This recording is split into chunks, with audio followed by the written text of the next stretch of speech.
Bonjour à toutes et à tous, ici Moontaurus et bienvenue dans ce Morning Bull Run. De bonne heure et de bonne humeur, on va parler du marché crypto qui saigne, qui continue de saigner.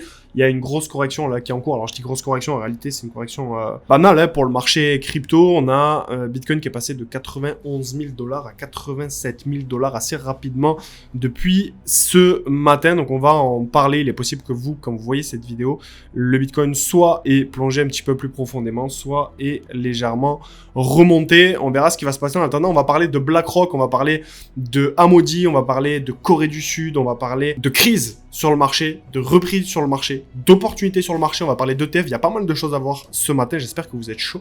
C'est parti. Bon, pas besoin de faire un tour du marché pour que vous sachiez à quel point on a pris cher sur ce mois de novembre. Donc c'est bien de faire un petit bilan sur ce qui s'est passé sur le mois de novembre. On a des cryptos majeurs qui ont perdu 23, 26, 36, 26%, 29%, 26%. Grosso modo, on a 41% pour SUI. D'ailleurs, pour moi, c'est une excellente opportunité. C'est pas une question d'investissement, c'est simplement ce que je vois, ce que je fais. Pareil pour le TON, moins 35%, 47% pour Bitensor, qui avait amorcé une phase de hausse un petit peu avant la correction et qui a complètement retracé. Pareil, belle opportunité. AVE, c'est pareil.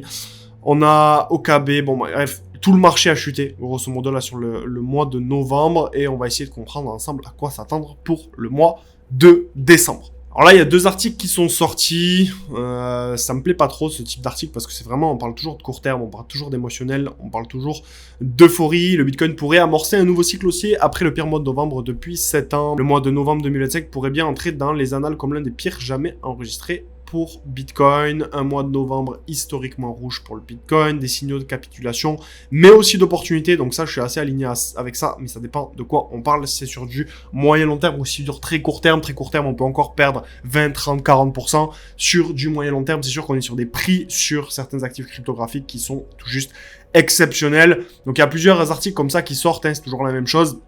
Bitcoin, un rebond éclair du marché se prépare dans l'ombre.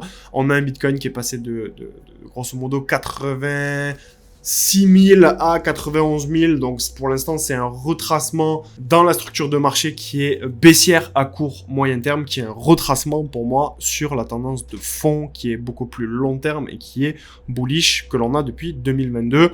Sur le marché crypto, donc un optimisme sous condition, prudence sur la tendance de fond. Malgré cette perspective haussière à court terme, l'analyste reste prudent quant à une reprise durable du marché.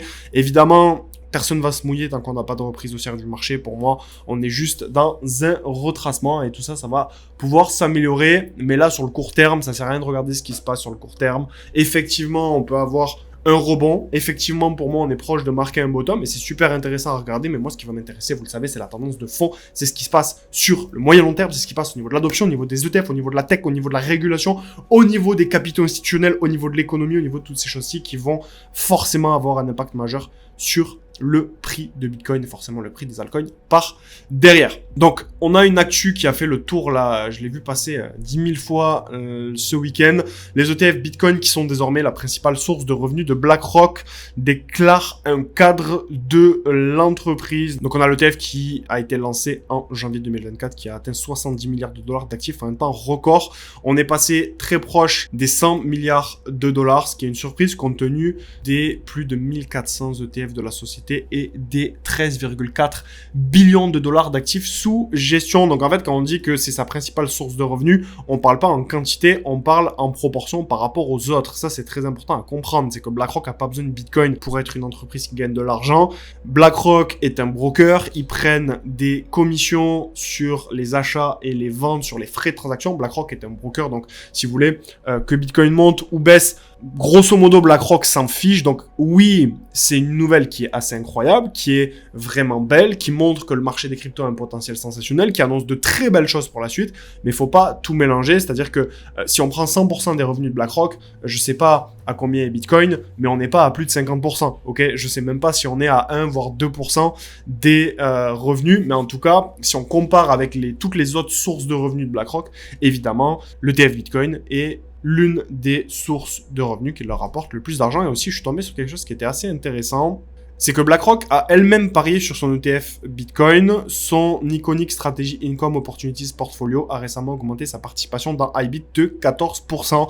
Donc en fait, on a tout simplement BlackRock qui est en train de racheter du BTC. Donc évidemment, ce sont des propos à prendre avec des pincettes. CoinDesk a contacté BlackRock mais n'a pas reçu de réponse au moment de la rédaction. Donc il y a aussi une part d'incertitude quant aux informations qui sont publiées ici. Mais grosso modo, c'est toujours le même principe. Quand les particuliers vendent, les institutions rachètent. Évidemment, BlackRock est lié au marché crypto. BlackRock va continuer pour moi à développer son positionnement, ses allocations, ses produits financiers concernant le marché des crypto-monnaies. C'est plutôt une excellente nouvelle. Et au passage, ce même dirigeant a qualifié de parfaitement normal les sorties de 2,3 milliards de dollars d'IBIT en novembre. Évidemment, qui c'est qui investit dans l'ETF de BlackRock? Ce sont les clients. Les clients, ce sont des particuliers, ce sont des petites institutions. C'est pas BlackRock qui investit dans son propre fonds, même si on a vu qu'ils investissent dans le Bitcoin. Mais concernant son propre ETF, en fait, ce sont plus des particuliers. BlackRock est un intermédiaire. BlackRock est un broker. Et donc, les sorties, évidemment, sont normales parce que le particulier panique. Et on a beaucoup de particuliers qui ont investi chez BlackRock qui paniquent et qui sortent de l'argent de ces ETF, ce qui permet également à BlackRock de récupérer aussi des parts dans leur allocation de Bitcoin. Ils ont à peu près 3,2% de la supply de BTC, ce qui est tout juste énorme.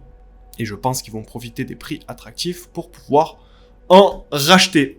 Autre actu importante, on a le responsable de la stratégie crypto du Nasdaq qui promet d'avancer aussi vite que possible sur les actifs tokenisés. Donc ça, c'est ultra bon signe. Donc l'idée, c'est pas de révolutionner le système, c'est de pouvoir proposer tout simplement des actions tokenisées. Pour ça, il faut un cadre, pour ça, il faut de la régulation, pour ça, il faut qu'il y ait des votes, pour ça, il faut qu'il y ait vraiment tout un cadre réglementaire et juridique finalement qui soit mis en place. Mais ce qui est super intéressant, c'est de comprendre que ce monsieur qui est le responsable de la stratégie digitale et crypto du Nasdaq, il a déclaré que l'obtention du feu vert de la SEC pour proposer des versions tokenisées des actions cotées sur la plateforme constitue désormais une priorité absolue pour l'opérateur boursier. C'est juste dingue parce qu'on a, pour moi, un potentiel qui est tout simplement colossal. On en a déjà parlé au niveau de la tokenisation des actifs. On a un marché qui peut peser des milliers de milliards de dollars. Aujourd'hui, si on part sur les datas qu'on a, on a un marché total qui pèse 36 milliards de dollars, ce qui est tout simplement ridicule. Et donc, non seulement les RWA ont un potentiel colossal, mais toutes les RWA passeront pour moi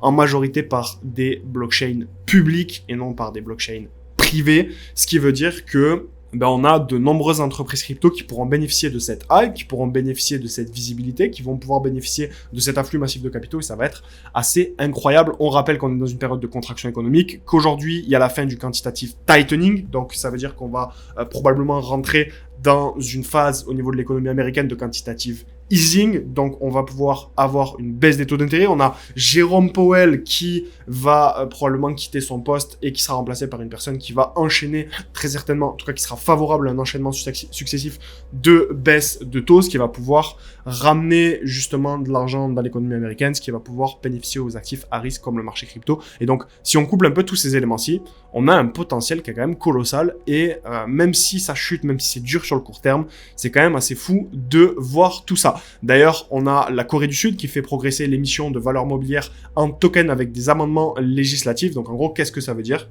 Ça veut dire qu'on va pouvoir avoir des actions, donc des valeurs mobilières en token qui sont basées sur des technologies de registres distribués, donc qui sont clairement basées sur des blockchains, qui pourront être incorporées officiellement dans l'économie de la Corée du Sud, qui va pouvoir y avoir de nouveaux produits financiers, qui va pouvoir y avoir tout un tas de produits. On peut penser à l'IMO, on peut penser à des actions, on peut penser à plein de choses qui vont être tokenisées. Ça peut être des factures, on a déjà vu ensemble. Ça peut être tout un tas d'actifs, ça peut être des entreprises, ça peut être des voitures, ça peut être, on peut imaginer une application à tout un tas de secteurs au niveau de l'économie. Et on a tous les pays qui sont en train de s'y mettre. Et la Corée du Sud, c'est un pays qui est en avance au niveau de la tech, qui est en avance au niveau des nouvelles tendances. Ils sont dans l'IA, ils sont dans pas mal de secteurs qui sont prometteurs. Et donc pareil, on voit que on a de plus en plus de pays qui sont en train de se mettre à la technologie de la blockchain, qui sont en train de se mettre au RWA, qui sont en train de se mettre à la page, qui sont en train de créer un cadre réglementaire, un cadre juridique, un cadre structurel qui va permettre de développer cet écosystème.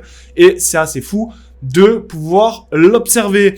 On parle de tokenisation des actifs, on a aussi Amaudy qui tokenise son premier fonds. Donc Amaudy, c'est le plus grand gestionnaire d'actifs en Europe qui a annoncé la tokenisation de sa première part de fonds sur la blockchain Ethereum en collaboration avec CACEIS.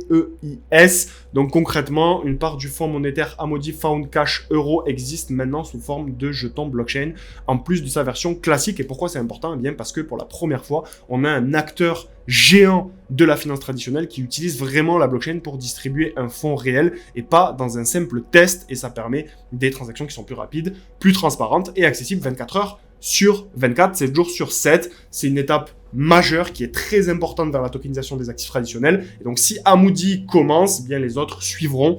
Et c'est aussi une validation forte de l'usage d'Ethereum comme infrastructure financière. D'ailleurs, je pense que la majorité de ce marché, qui est le marché des RWA, se fera évidemment sur Ether. Et donc pour moi, l'Ether aujourd'hui est dans une zone d'achat, on ira le voir juste après, qui est tout juste exceptionnelle. Et donc si vous croyez au développement du marché des RWA, que vous étudiez un peu le truc et vous comprenez que la majorité de cette infrastructure se fera sur Ethereum parce que c'est la blockchain des entreprises, c'est la blockchain sur laquelle il faut être. On parle souvent de Solana, etc. Honnêtement, il n'y a rien de concret sur Solana. Je sais que je vais peut-être me faire défoncer en commentaire. La blockchain Solana, pour moi, n'a strictement rien à voir avec la blockchain Ether.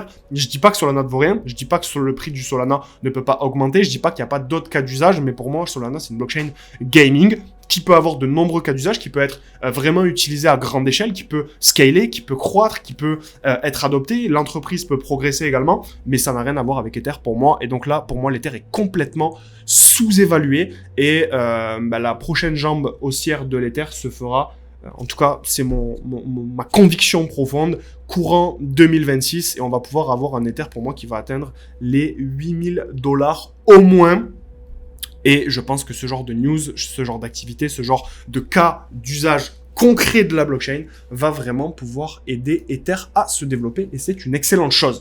On a également un article qui a été publié par la Federal Reserve Bank of New York qui explique que les systèmes de paiement du futur pourraient reposer sur des blockchains ouvertes, dites permissionless, donc pas des blockchains privées. Ces réseaux permettront d'envoyer de l'argent, des stablecoins ou des actifs tokenisés directement, rapidement, partout dans le monde et sans passer par des intermédiaires bancaires traditionnels. Et pourquoi c'est important? Parce que cet article, il montre que même une institution comme la New York Fed, tout simplement, reconnaît le potentiel des blockchains publiques pour moderniser l'infrastructure mondiale des paiements. Ces réseaux, ils offrent une inclusion financière, ils offrent de la rapidité, ils offrent de la transparence et ils offrent un fonctionnement global, ce qui est tout l'inverse des systèmes bancaires qui sont lents et complètement fragmentés aujourd'hui. Et c'est un signal qui est extrêmement fort parce que tout simplement les blockchains publiques pourraient devenir la colonne vertébrale des paiements internationaux. Et donc c'est pareil, assez intéressant ce genre d'article, ce genre de news, de voir un peu où va la tech, de voir où les institutions financières se positionnent, de voir où la régulation